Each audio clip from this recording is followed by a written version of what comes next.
Bonjour. Bonjour, ben voilà, j'ai dormi. Et on se retrouve, c'est le matin. Donc on va continuer le truc. Je bois le café. Alors donc l'idée c'est qu'on part de n. On part de n.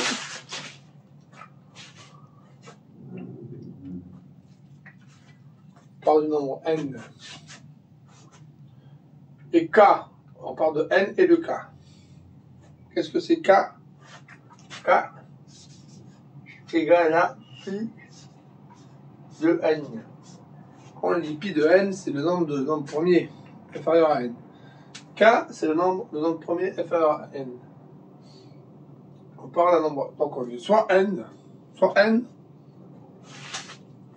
appartenant à n, soit n appartenant à n, qu'on dit ça déjà, l'ensemble de la communauté qui est pas mathématique, les mathématiciens sont des fous.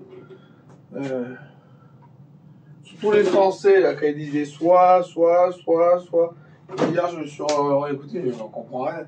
Soit X appartenant à Y. Alors, il y a deux possibilités, c'est soit ça. Et là d'un coup, les matheux non francophones, ils disent, mais ils sont fous les Français, bon. Donc, soit N appartenant à N, déjà dès le départ, on est mal parti. Soit N appartenant à N, et soit pi de N, ensemble des nombres premiers inférieurs à N, avec pi de N, on va l'appeler K. Donc, on part de N et de K. Ça enregistre bien, ouais. Ok. Donc, ce qu'on va étudier là, c'est le truc qu'on peut appeler un peu la signature, hein. Sauf que c'est pas une forme quadratique. Et plus tard, peut-être qu'on en aura une. Je sais pas. Donc, ce qu'on va étudier, c'est dans quel cas xj est plus grand que 0 et xj inférieur à 0. Et donc, on a défini n. Donc, on a défini n, on a défini k et xj.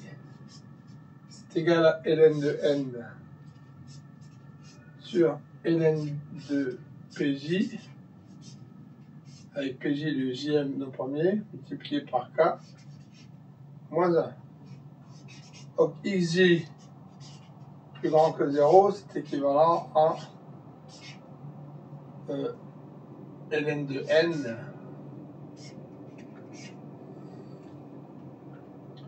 plus grand que ln de pj point k. Que là on suit. C'est simple en fait.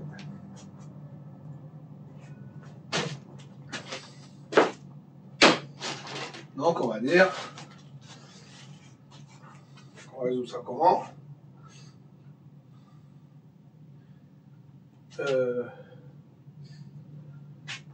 On peut le faire de la façon dont on veut, je veux dire racine énième, racine pas énième.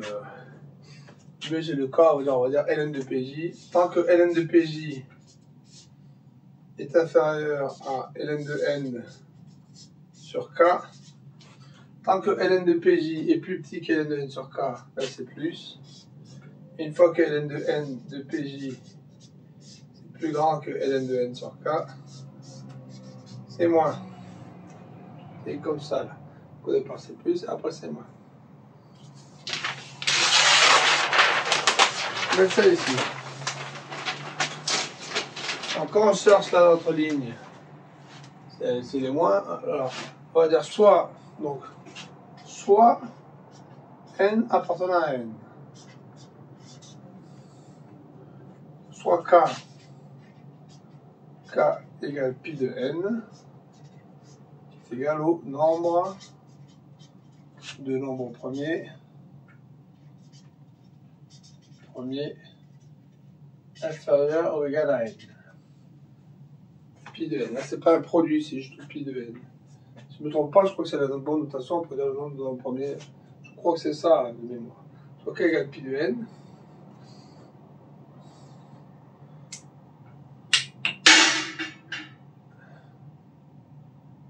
Alors, ce qu'on va définir, c'est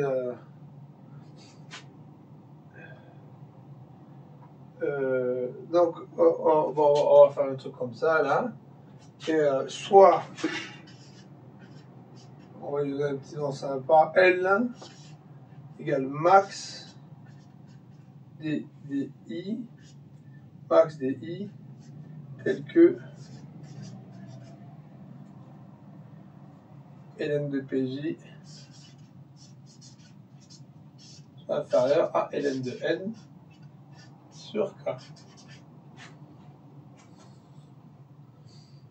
L, c'est le max DI. En gros, c'est le max. Alors, après, on aura nos vecteurs x. Aussi, c'est plus des tildes, comme on va les appeler, mais des tildes barres. Donc, le vecteur x tilde barre, soit dans la forme x1, xl. Alors, L composante. On va chercher, on va étudier sur des vecteurs de xl, xl. Donc, on va étudier la pyramide de base P1, PL. Parce qu'en fait, toutes les autres trucs, PL plus 1 à PK, on considère que toutes ces composantes elles vont être nulles. Là, ça sera nul. On va mettre des zéros partout. Donc maintenant, ce qu'on va faire, pour le n appartenant à n, on va chercher le max dans une pyramide de base P1, PL. Avec L défini ainsi.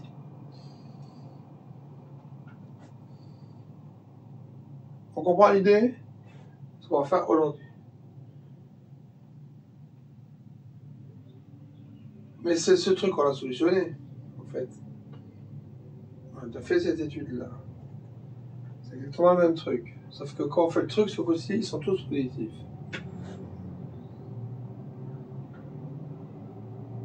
Et la valeur qui est donnée, c'est la même. C'est la même histoire. C'est le même truc qui est là. C'est le truc qui est là. Si je ne me trompe pas. Donc, ce qui veut dire que... Voilà.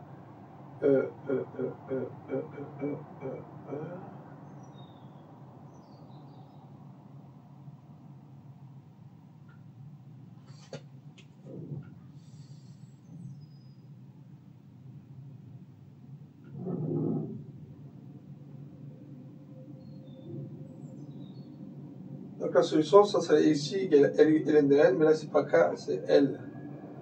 Faut que je vérifie que c'est là, je suis pas certain de faire du contrôle pas très rigoureux. Je vais vérifier et après je vous dis si c'est bon. Hop. Hop. Bon, je viens de vérifier, je trouve qu'il y avait une erreur. Il y a une erreur dans le truc d'hier, mais c'est pas grave, on va encore aller tout de suite.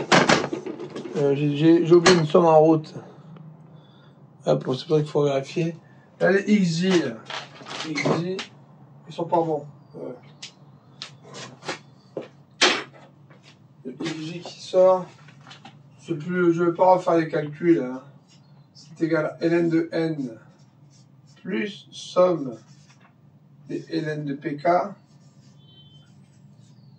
sur k ln de pj moins 1.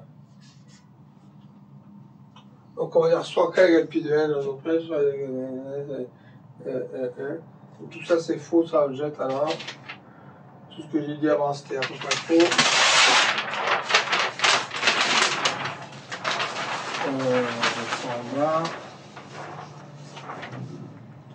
Donc on va refaire ce que donc on va étudier, il nous faut ce truc là xj plus grand que 1. Donc je vais du mal à pas me mettre devant le truc. C'est l'habitude. ln de n plus, on va l'appeler s, la somme, on va pas la réécrire. On va regarder quand est-ce que c'est plus grand que 0, donc c'est plus grand que k ln de pj. Donc au départ, ce que l'on sait, c'est qu'on va dire soit n appartenant à n. On va dire k, soit k qui est égal à pi de n, et soit s est égal à la somme des ln de pays. Quand on fixe un nombre n, K il est fixé et S il est fixé. K c'est le nombre de l'an premier et S c'est la somme des ln de pays. Soit N appartenant à K et à S qui sont définis. Et donc, le xj est plus grand que 0 si ln de pj est inférieur à ln de n plus s sur k. Tout à l'heure, on avait, ce qu'on avait, c'était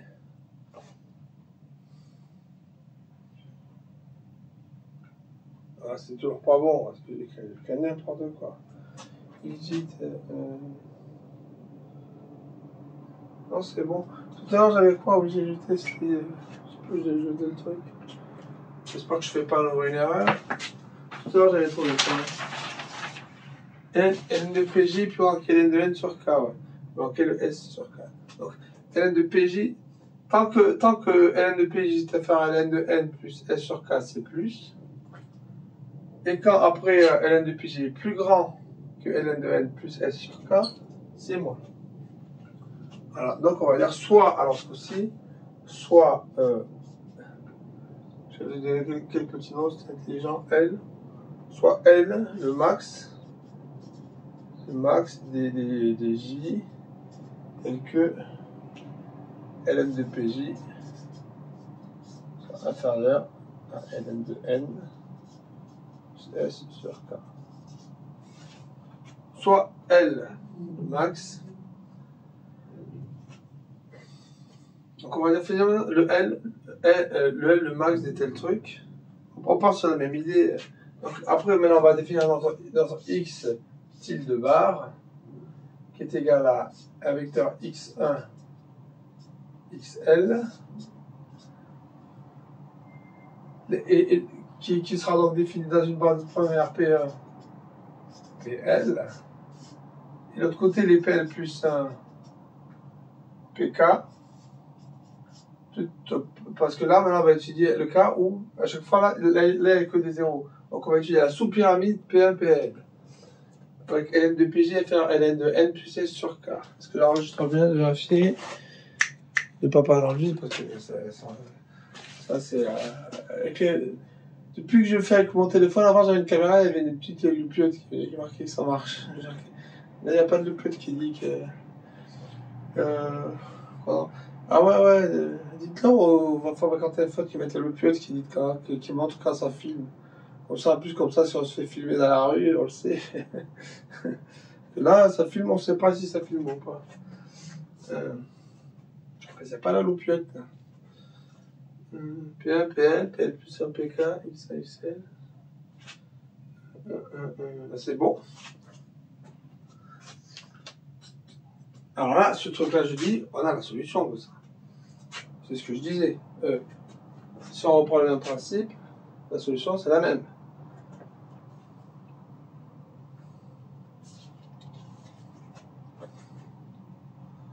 Mais la même, il faudra quand même vérifier rigoureusement que c'est bien la même. En tout cas, déjà, je vais vérifier rigoureusement tout ce que je dis hier, mais j'étais fatigué, c'était avant d'aller dormir. Et et après, je suis tombé dans le lit. Alors, ce truc, on va le mettre là. Alors, on vérifie que c'est bien dans le cadre. C'est bien dans le cadre. Ok. Donc, théoriquement, si on fait la même démonstration, on va regarder dans les X et XL, mais on a notre N.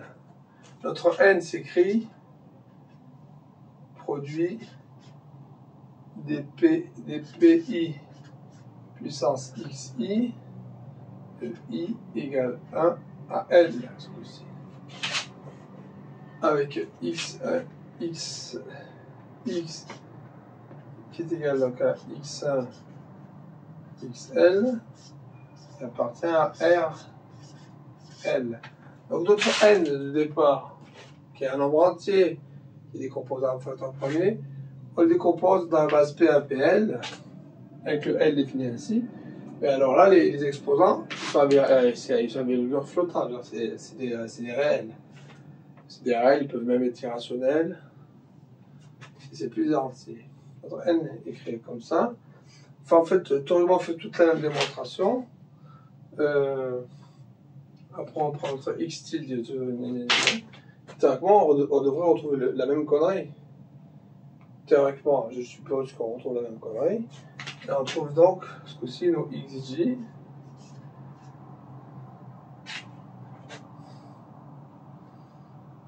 égale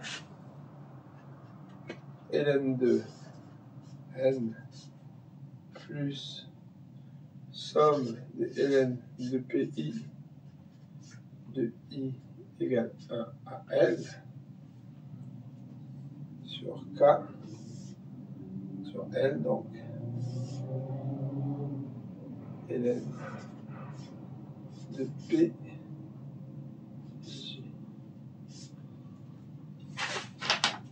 Et si on prend ces coordonnées-là pour x, moins 1,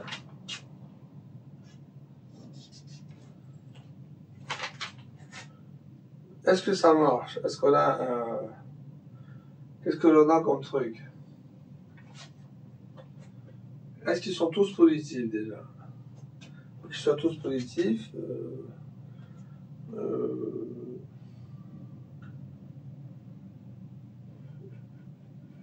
Est-ce que c'est un maximum? Est-ce qu'ils sont tous positifs? Là, je suppose que théoriquement ça marche, parce que c'est la même idée. Je vais vérifier ça en faisant 2-3 calculs, je vous tiens au courant. Hop. Donc oui, oui, ça marche bien. Quand on définit x comme ça, pam, pam, pam, ça marche bien. Sauf qu'on a à nouveau le même problème, c'est qu'on a des vecteurs comme ça. Notre x, d'ailleurs je mets le tilde bar ici. Notre x et tilde bar, qui est égal donc à x1, xl, parce que coup-ci, à nouveau des plus et des moins. Qui fait que là, notre ligne, on l'a définie, ce coup-ci, ben là, ça va aller chercher le truc un peu plus loin. Ou un peu plus loin. On s'y attendait quand même. Et, donc oui, c'est la méthode marche. Donc en fait, c'est un algorithme pas à pas. Et alors, est-ce qu'à la fin, ça peut donner quelque chose de probant ou pas? Je sais pas. Et je vais continuer. Là, je suis parti sur le nombre 157. Et je vais vous donner ce que ça donne après plusieurs itérations. Alors 157, la première itération. Je parle de 157. J'ai le premier L là, le L, c'est le premier L. Ce qui donne, c'est 53. D'ailleurs, je parle de 157. Je devrais partir de 158. Je ne sais même pas ce que je cherche exactement. À partir de 158. 157, c'est un nombre premier. On va dire 158. Je sais pas où ça va mener le truc, l'idée. Allez, hop. Donc je l'ai fait, bon, là je dis 158, bon, c'est pour... J'ai fait sur 157. Autant que ce soit le premier ou pas, 158, 158. J'ai fait sur 157, j'ai fait plusieurs itérations, et à la fin, je vais vous dire ce que j'ai trouvé. Sur Excel, je vais le faire, hein. Excel, c'est bien pour faire des maths, hein.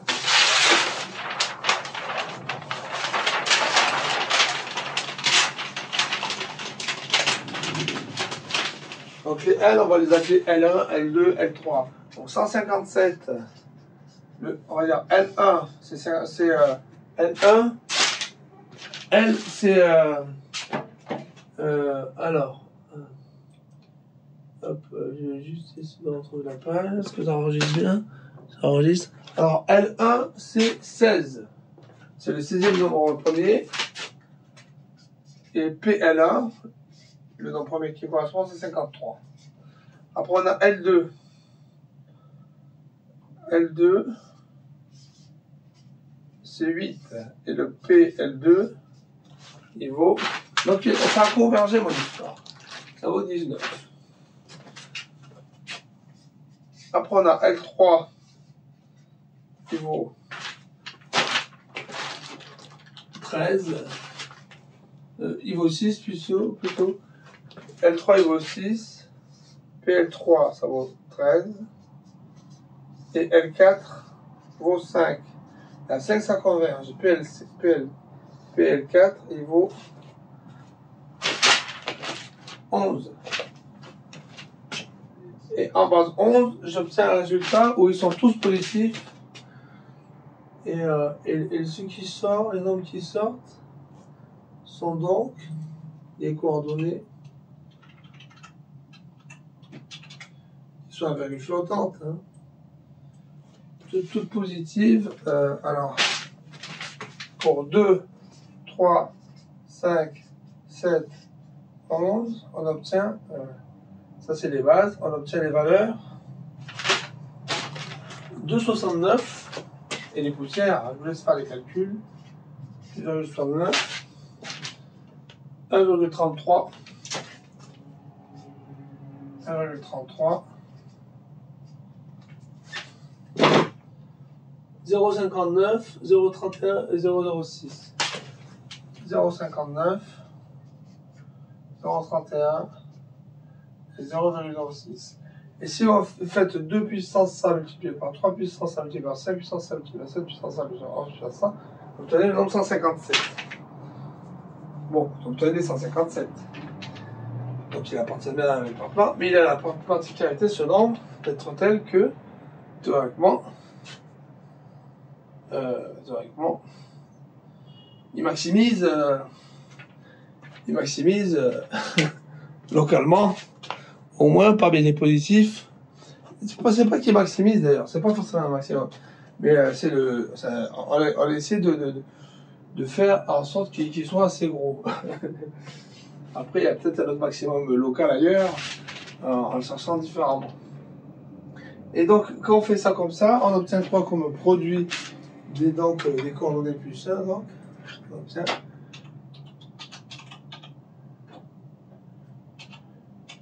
et c'est hop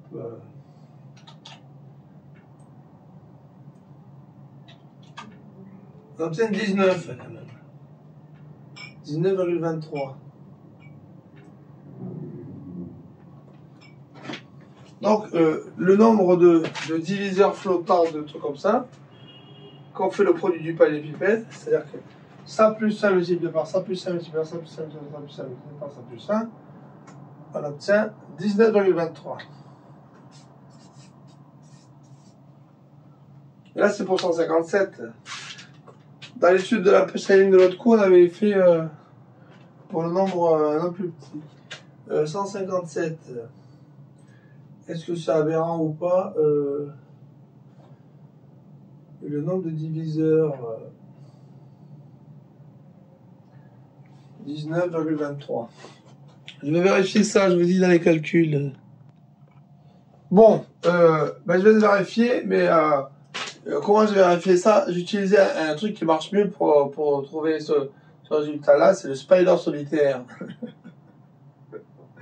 Ah, le spider, pour trouver le max de la somme des diviseurs, c'est beaucoup plus facile. Alors pourquoi je fais toute cette merde avec une pyramide? C'est juste pour montrer ce qu'on peut faire avec les pyramides. Le spider, c'est, je vous ai déjà expliqué ce que c'était mon spider.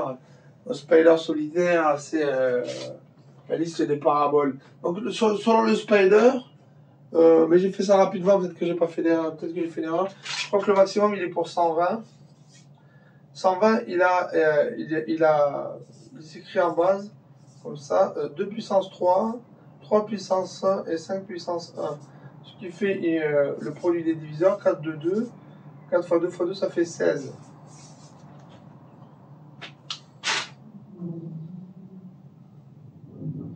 Alors là, notre truc, là, c'est... donc, après, le principe, c'est qu'une fois qu'on a ça, on essaie de trouver le quadrillage le plus proche. En gros, de ça, on essaiera de se rapprocher de ça. Donc, 209, on essaiera d'aller à 3. 1 à 1. Et ça, 1, et là, 0, 0. Bon. Ça a un peu de sens, hein. Ça a un peu de sens, c'est l'idée. Le spider solitaire est efficace. Le spider solitaire est efficace pour calculer le nombre de diviseurs sur Excel. Je crois que le maximum c'était 120. Le problème c'est que j'ai pas toujours l'ordre de multiplicité. Alors des fois, surtout quand il est au centre de la parabole, des fois, ça dépend comment je fais le spider, si je prends du temps, là je le fais rapidement. Peut-être qu'il y avait mieux. Mais bon, en tout cas, bon voilà, c'est l'idée. Je ne sais pas si vous avez compris ma méthode. C'est une méthode. Là, je vous ai écrit un algorithme qui a donné un truc. Et avec le spider, je vous ai déjà expliqué le spider. Je vais vous le expliquer, comme ça vous savez ce que c'est. Et on va faire ça plutôt avec ça. Le spider, c'est un beau truc aussi. C'est un bel outil. Moi, j'utilise deux outils pour l'arithmétique. C'est soit la pyramide, soit le spider. Le spider, c'est un bel outil aussi. On prend les nombres 1, 2, 3, 4, 5, 6, 7, 8, 9, 10, 11, 12, 13, etc. Et là, on les écrit ici de la même manière. 1, 2, 3, 4, 5, 6, 7, 8, 9, 10, 11, 12, 13, etc. Quand c'est 1, on met un point partout. Alors là, j'ai mal fait parce qu'il faut laisser une place pour le 0. Mais bon, c'est pas très grave. Quand c'est 2, on met 2 points partout. 3, on met 3 points. On peut mettre un point tous les 3. 4, on met un point tous les 4. Etc. Vous comprenez le principe. Alors après, si on va aller vite, on fait comme ça, on fait tout de suite les diagonales. On fait sur 2. Le spider solitaire, je vais vous montrer comment calculer le nombre de diviseurs en spider solitaire. D'abord, on va dessiner 1, 2, 3, 4. Et où se situent les problèmes? 5, 10, 15. D'ailleurs, là, celui-là, il n'est pas très... je suis pas convaincu, là, du 6. Là, il a mis un truc ici. C'est pas bon, ça. C'est là qu'il est le 6. Il y aura pas mal d'erreurs. Bon, c'est pas grave. Si, c'est grave. Ceux-là, ils sont faux, là. J'ai mal dessiné mon truc. 7, 14, 16. Ben, on compte le nombre de points. 12. 1, 2, 3, 4, 5, 6. Ouais, bon. Bon, le spider solitaire marche bien. Pour trouver rapidement. Et trouver ici, c'est 120. Là, la 12 déjà était pas mal. Ben, 120 est bien aussi. Et notre méthode a trouvé un truc qui était approché. Donc après, une fois qu'on a le truc, on a un algorithme.